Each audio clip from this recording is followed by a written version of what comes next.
Hi everyone welcome back to our channel. So இப்போ நீங்கள் பார்த்துட்டு இருக்கிறது 5ஆம் வகுப்பு கூடிய அறிவியல் வினாத்தாள். சரிங்களா? அந்த அறிவியல் வினாத்தாள வந்துட்டு உங்களுக்கு மொத்தம் 60 மார்க் வந்துட்டு எக்ஸாம் நடக்கும். அதில எந்தெந்த மாரியான கொஸ்டின்ஸ் வந்து உங்களுக்கு இருக்கும் அப்படின்றத இந்த வீடியோல பார்க்க போறோம். ஸோ இந்த கொஸ்டின்ஸ் ஃபுல்லாமே நல்லா உங்களோட ஸ்டூடண்ட்ஸ் அண்டு பேரண்ட்ஸ் வந்து உங்களோட குழந்தைகளுக்கு நல்லா வந்துட்டு சொல்லிக் குடுத்துருங்க. இதுக்கான ஆன்சர் கீ வந்து பார்த்தீங்க அப்படின்னா, அடுத்த வீடியோல வந்துட்டு இந்த பிடிஎஃப்க்கான இந்த கொஸ்டினுக்கு வந்துட்டு அடுத்த வீடியோவுல நம்ம ஆன்சர் கீ வந்து போட போறோம். சரிங்களா? அதுக்கு முன்னாடி நீங்க வந்து நம்ம சேனல வந்து சப்ஸ்கிரைப் பண்ணிட்டு, ஸோ உங்களோட ஸ்டூடண்ட்ஸுக்கும் அண்ட் பேரண்ட்ஸ் வந்து உங்க பிள்ளைகளுக்கும் இந்த கொஸ்டின் வந்துட்டு நல்லா ப்ராப்பரா ஒரு கைடு வந்து குடுங்க. ஸோ அவங்களோட எக்ஸாம்ல வந்துட்டு ஃபுல் மார்க் வாங்குறதுக்கு. சரிங்களா? ஸோ ஃபர்ஸ்ட் வந்து பார்த்தீங்க அப்படின்னா, 1 மார்க் பார்த்தீங்க அப்படின்னா, ஒரு 5 1 மார்க்ல வந்துட்டு சரிங்களா? கரெக்ட்டான ஆன்ஸர வந்து செலக்ஷன் பண்ற மாரி ஒரு கொஸ்டின் குடுத்து 4 ஆப்ஷன் குடுத்து அதில விடை வந்து எழுதுற மாரி இருக்கும்.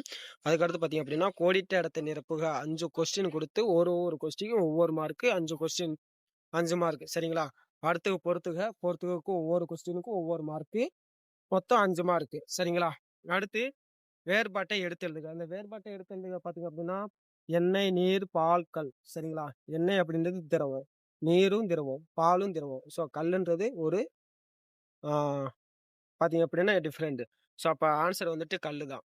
சரிங்களா? இந்த மாரி வந்துட்டு வேறுபாடு என்ன வேறுபாடு இருக்கு அப்படின்றத ஆ எடுத்து எழுதணும். அடுத்து சரி அல்லது தவறு என எழுதுக. அதுக்கு ஒரு 5 மார்க்கு. ஓரிரு வார்த்தைகளில் விடையளிக்க. சரிங்களா? ஒரே லைன்ல வந்துட்டு இதுக்கான ஆன்சர் வந்து குடுக்கணும். மொத்தம் 5 கொஸ்டின் வந்து கேட்டுருப்பாங்க. 5 கொஸ்டினுக்கும் ஒவ்வொரு மார்க்கு. சரிங்களா? அடுத்து குறிப்புகளுக்கேற்ற விடையை தேர்ந்தெடுத்து எழுதுக. ஒவ்வொரு கொஸ்டினுக்கும் ஒவ்வொரு மார்க்கு. மொத்தம் 5 கொஸ்டின் கேட்டுருப்பாங்க. 5 மார்க்கு.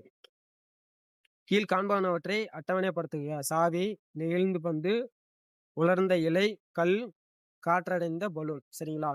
மிதக்கும் பொருள் எது? மிதக்காத பொருள் எது? அப்படின்றத எடுத்து தனித்தனியா எழுதணும். இதுக்கு 5 மார்க்கு. எடுத்துக்காட்டுடன் எழுதுக. நீரில் கரையும் பொருள்கள். ஸோ என்னென்ன பொருள் இருக்குன்னு எழுதணும். நீரில் கரையாத பொருள்கள் 2. சரிங்களா? இந்த மாரி எடுத்து எழுதுறதுக்கு வந்துட்டு இந்த 5 மார்க்கு. அடுத்து சுருக்கமான விடை அளிக. அடுத்து ஒவ்வொரு கொஸ்டினுக்கும் பார்த்தீங்க அப்படின்னா, ஒரு கொஸ்டினுக்கு 3 மார்க் குடுத்துருக்காங்க. இன்னொரு கொஸ்டினுக்கு 2 மார்க்கு. மொத்தம் 5 மார்க்கு. வினாக்களுக்கு விடை அளிக்க. சரிங்களா? மொத்தம் ஒரு 2 கொஸ்டினுக்கு எடுத்திருக்காங்க. ஒரு கொஸ்டின் ஃபர்ஸ்ட் கொஸ்டினுக்கு 3 மார்க்கும், செகண்ட் கொஸ்டினுக்கு 2 மார்க்கும். மொத்தம் 5 மார்க்கு. அடுத்து விடுபட்ட இடங்களை நிரப்புக. சரிங்களா? பெயர் சர் சி.வி. ராமன். பெற்ற விருந்து கண்டுபிடிப்பு. So sir CV. ராமன் வந்துட்டு என்ன கண்டுபிடிச்சிருக்காரு? அதுக்கு என்ன விருந்து வாங்கியிருக்காரு? அப்படின்றத எடுத்து எழுதணும். அதே மாரி பார்த்தீங்க அப்படின்னா, பெற்ற விருதுகள் பத்மபூஷன், எழுதிய நூல்கள் அக்னி சிறுகள். ஸோ அப்துல் கலாமோட பேர எழுதி அதுக்கான இத மட்டும் போட்டாரு அப்படின்னா, இதுக்கு 5 மார்க்கு. சரிங்களா?